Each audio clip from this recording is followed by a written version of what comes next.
Hello అండి, welcome to mini vlog. రేపైతే ముక్కోటి ఏకాదశి కదా, మనం దాన్నే వైకుంఠ ఏకాదశి అని కూడా అంటాం కదా.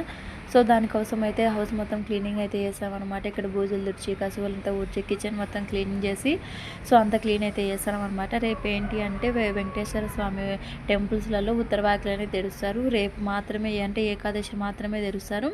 రేపు వెంకటేశ్వర స్వామి దర్శనం చేసుకొని ఉపవాసం ఉంటే మనకు సంవత్సరం పాటి వెంకటేశ్వర స్వామి పూజ చేసినంత ప్రతిఫలం అయితే దొరుకుతుంది అనమాట.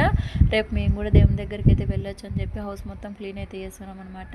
ఇంకా అంత పని ఒకరేమే చేయలేం కదండి. సో అందుకని ఇక్కడ మా చెల్లి అయితే బోకులన్నీ కడుగుతుంది అనమాట. ఇక్కడ ఇంకో చెల్లి అయితే బయట మొత్తం పైనుంచి కింది వరకు స్టెప్స్ ఉంటాయి కదా, సో అది మొత్తం ఆ పాపని క్లీన్ చేస్తుంది అనమాట.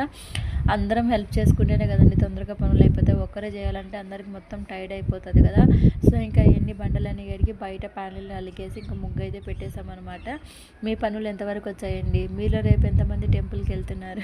మేమైతే రేపు ఫ్యామిలీ అందరం టెంపుల్కి అయితే వెళ్తున్నాం అనమాట, వెంకటేశ్వర స్వామి టెంపుల్కి. వీడియో నచ్చితే ఒక చిన్న లైక్ చేసుకోండి.